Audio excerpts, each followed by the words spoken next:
Shalom, mari kita mulai renungan hari ini. Kita akan menyanyikan lagu yang pertama. Dengan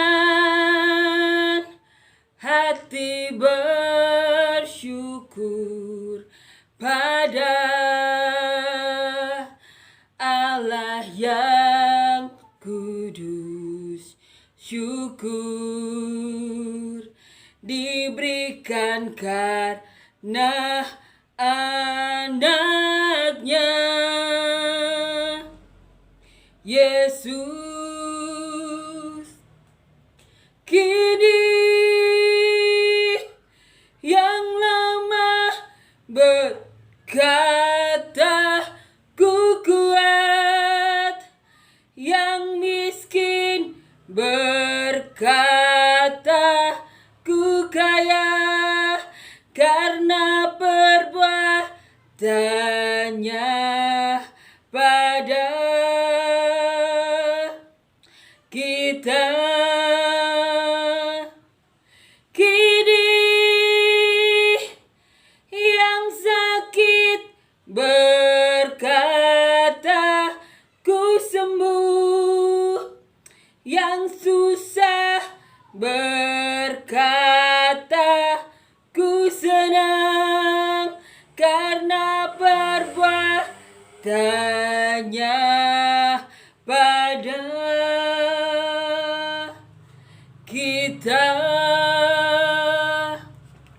Syukur. Amin ya. Amin. Kita akan melanjutkan ya, membaca dan merenungkan ayat firman Tuhan di pasal 4 ayat 1 sampai 42. Percakapan dengan perempuan Samaria.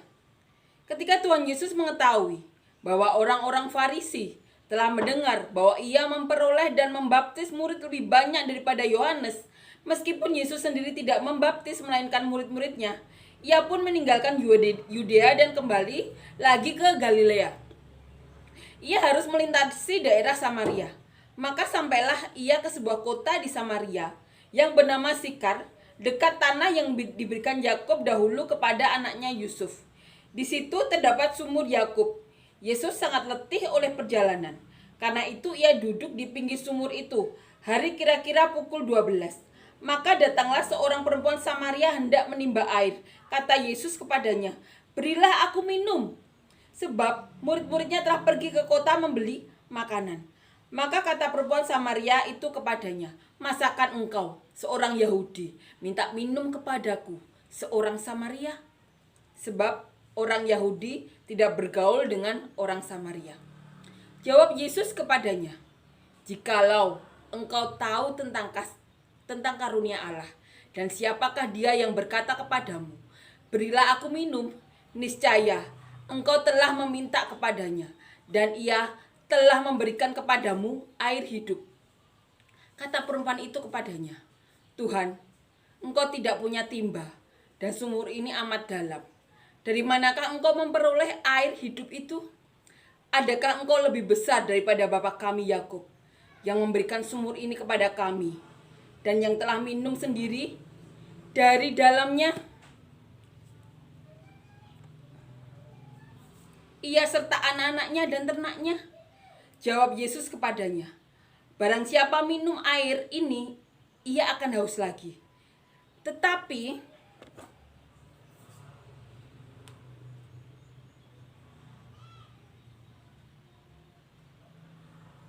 barang siapa minum air yang akan kuberikan kepadanya, ia tidak akan haus untuk selama-lamanya.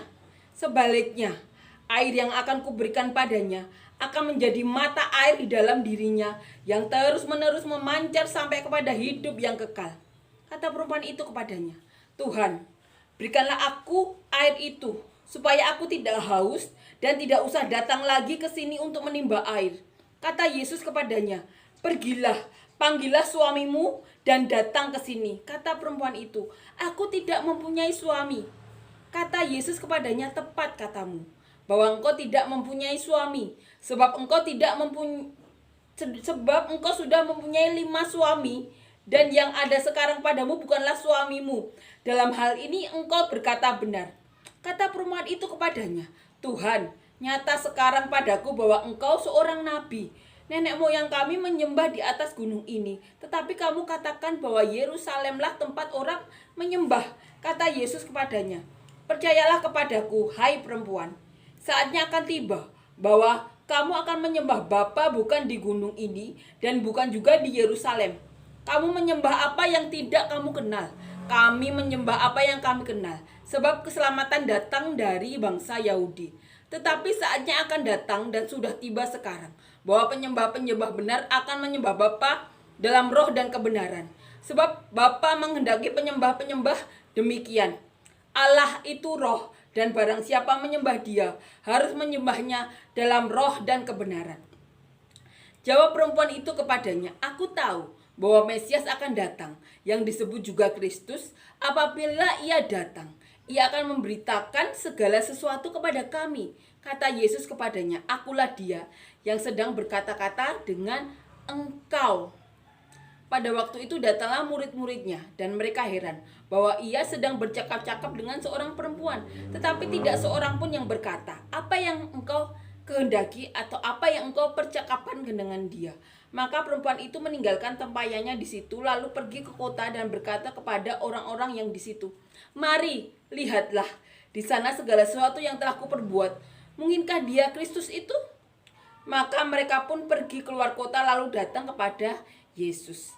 Sementara itu murid-muridnya mengajak Dia, katanya, Rabi, makanlah. Akan tetapi Ia berkata kepada mereka, ada makanan yang tidak kamu kenal. Maka murid-murid itu berkata seorang kepada yang lain, adakah orang yang telah membawa sesuatu kepadanya untuk dimakan? Kata Yesus kepada mereka, makananku ialah melakukan kehendak Dia yang mengutus aku dan menyelesaikan pekerjaannya. Bukankah kamu mengatakan 4 bulan lagi tidak tibalah musim menuai? Tetapi aku berkata kepadamu, lihatlah sekelilingmu dan pandanglah ladang-ladang yang sudah menguning dan matang untuk dituai.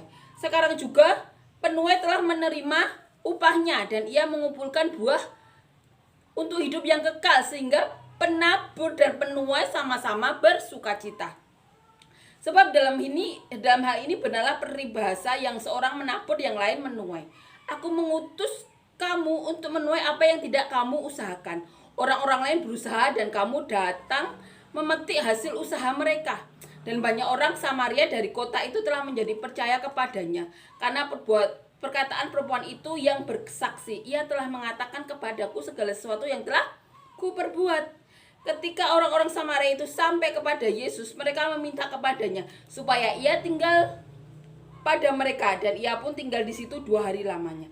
Dan lebih banyak lagi orang yang menjadi percaya karena perkataannya. Dan mereka berkata kepada perempuan itu, kami percaya, tetapi bukan lagi karena apa yang kau katakan, sebab kami sendiri telah mendengar Dia dan kami tahu bahwa Dialah benar-benar juru selamat dunia. Amin ya, puji Tuhan. Ini adalah suatu peristiwa di mana Tuhan Yesus bertemu dengan seorang Samaria. Saat itu Tuhan Yesus ditinggal oleh murid-muridnya karena murid-muridnya mencari makanan untuk Tuhan Yesus. Mereka sedang membeli makanan. Nah, saat Tuhan Yesus bertemu dengan orang Samaria ini, terjadi percakapan. Saat itu Tuhan Yesus berkata, berilah aku minum. Sebab ini ya, murid-muridnya telah pergi ke kota membeli makanan. Perempuan Samaria ini heran. Karena apa? Karena orang Yahudi itu tidak bergaul dengan orang Samaria. Kita pernah bahas atau kita pernah bahas sedikit ya mengenai salah satu sebab orang Samaria tidak bergaul dengan orang Yahudi, di mana karena orang Samaria itu melakukan pernikahan campuran. Sedangkan yang mereka nikahi itu kebanyakan percaya kepada Baal, bukan kepada Tuhan, yang dimana keturunan mereka Abraham, Daud, Salomo adalah saksi-saksi Tuhan ya. Mereka telah bersaksi di kitab Taurat ya mengenai firman-firman Allah yang telah mereka dengar sendiri. Nah, di sini orang Samaria menikah dengan orang yang tidak percaya kepada Tuhan atau percaya menyembah berhala. Nah, di sini wanita Samaria itu berkata, masakan engkau seorang Yahudi minta minum kepadaku seorang Samaria? Yesus berkata, jikalau engkau tahu tentang karunia Allah dan siapakah dia yang berkata kepadamu, berilah aku minum, niscaya kau telah meminta kepadanya dan ia telah memberikan kepadamu air hidup. Tuhan Yesus berkata, andai kata kamu tahu kasih karunia dan kepada siapa kamu berbicara orang yang meminta minum ini, maka kamu akan meminta kepadanya dan kau akan menerima, dan kau telah menerima. Andai kata kamu tahu ini orang yang kamu berbicara itu adalah orang yang adalah kasih karunia itu sendiri, maka kamu akan meminta, dan saat ini kamu telah memperoleh air hidup. Roh Kudus itu air hidup kita. Kata perempuan itu kepadanya, Tuhan, engkau tidak punya timba dan sumur ini amat dalam. Dari manakah engkau memperoleh air hidup ini? Perempuan itu bertanya demikian. Adakah engkau lebih besar dari bapak kami Yakub? Sama-sama percaya Yakub, yang memberikan sumur ini kepada kami dan yang telah minum sendiri dari dalamnya, ia serta anak-anaknya dan ternaknya. Jawab Yesus kepadanya, barang siapa minum air ini, ia akan haus lagi. Tetapi barang siapa minum air yang akan kuberikan kepadanya, ia tidak akan haus untuk selama-lamanya. Ini yang dikatakan Tuhan Yesus. Sebaliknya, air yang akan kuberikan kepadanya akan menjadi mata air di dalam dirinya, yang terus-menerus memancar sampai kepada hidup yang kekal. Ini yang dikatakan Tuhan Yesus. Air hidup. Roh Kudus yang tinggal dalam diri kita. Firman-firmannya yang tinggal dalam diri kita, yang kekal sampai selamanya. Kata perempuan itu kepadanya, Tuhan, berikanlah aku air itu supaya aku tidak haus lagi dan tidak usah datang lagi ke sini untuk menimba air. Jadi perempuan Samaria ini mengartikannya secara harafiah ya. Kata Yesus, pergilah, panggillah suamimu dan datang ke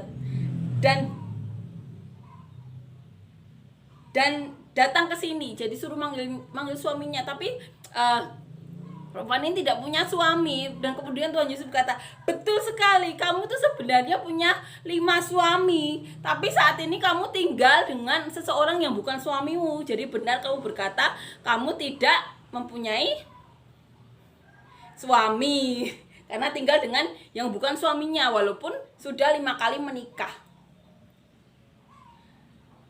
Nah, perempuan itu langsung dia tahu tentang kehidupanku. Dia sampai bilang, Tuhan, nyata sekarang padaku bahwa engkau seorang nabi.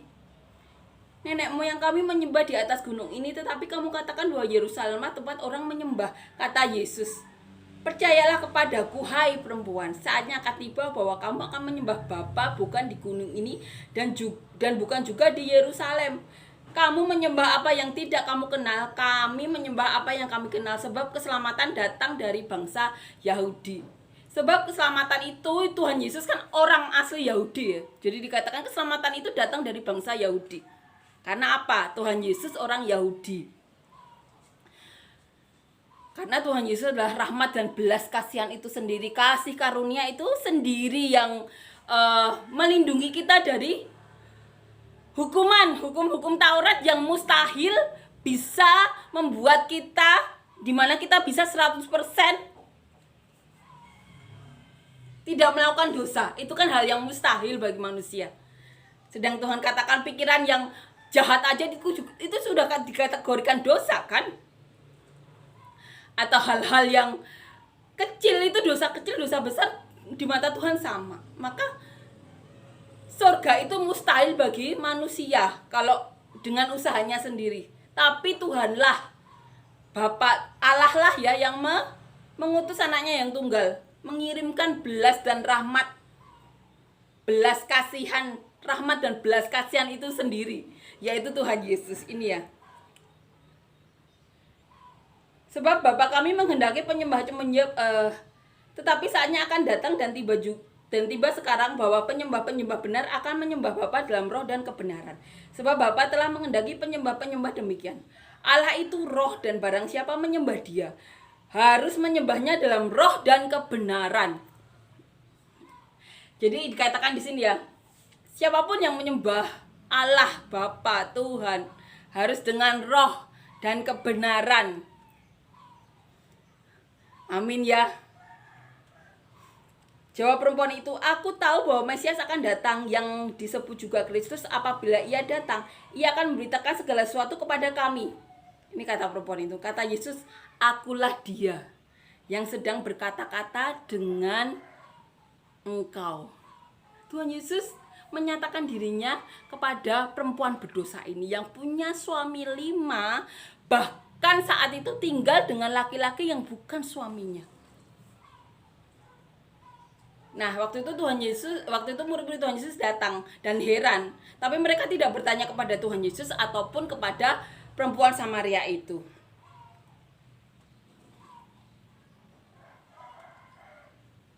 Nah, saat perempuan ini balik, perempuan ini bersaksi kepada banyak orang di kotanya, dan orang-orang kemudian mencari Tuhan Yesus. Nah, ini yang diajarkan Tuhan Yesus. Nah, selama perempuan itu bersaksi, ada percakapan antara Tuhan Yesus dan murid-muridnya. Ini yang perlu kita garis bawahi ya. Rabi, makanlah. Akan tetapi ia berkata kepada mereka, padaku ada makanan yang tidak kamu kenal. Murid-murid heran.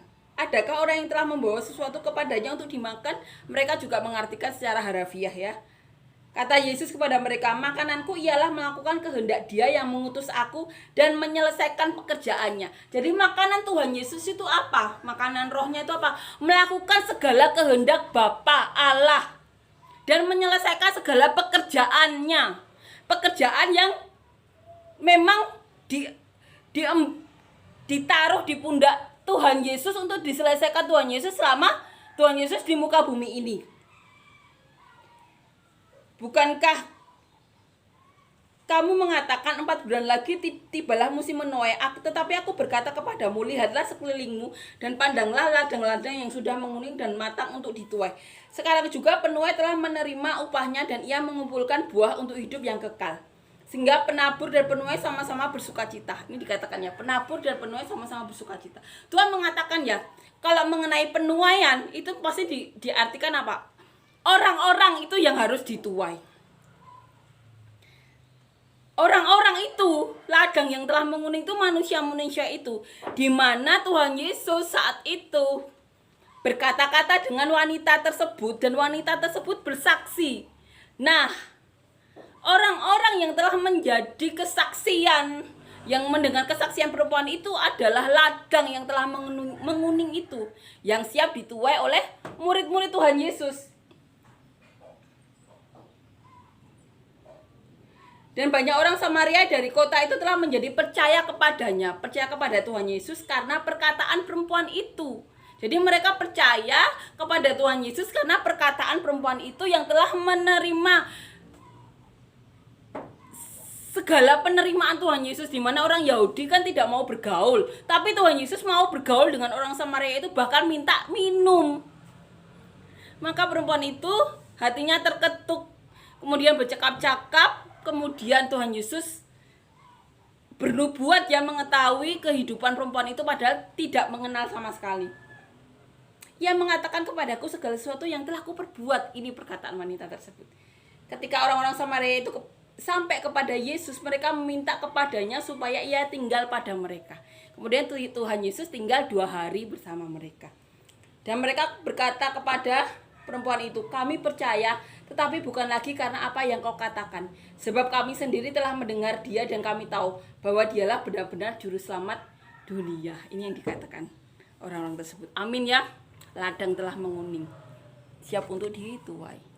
Tuaian itu adalah apa? Jiwa-jiwa yang telah mendengar keajaiban-keajaiban yang Tuhan lakukan.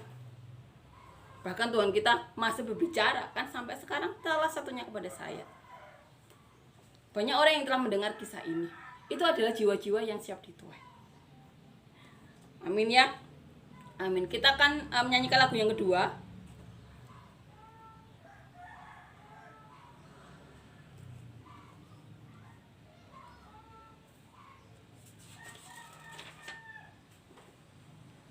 Jalanmu tak terselami oleh setiap hati kami. Namun satu hal ku percaya, ada rencana yang indah, tiada terduga kasihmu. Heran dan besar bagiku arti kehadiranmu selalu nyata di dalam hidupku. Penyertaanmu sempurna, rancanganmu penuh damai, aman dan sejahtera. Walau di tengah badai, ingin ku selalu bersama, rasakan keindahan arti kehadiranmu Tuhan. Amin ya. Amin, puji Tuhan. Amin.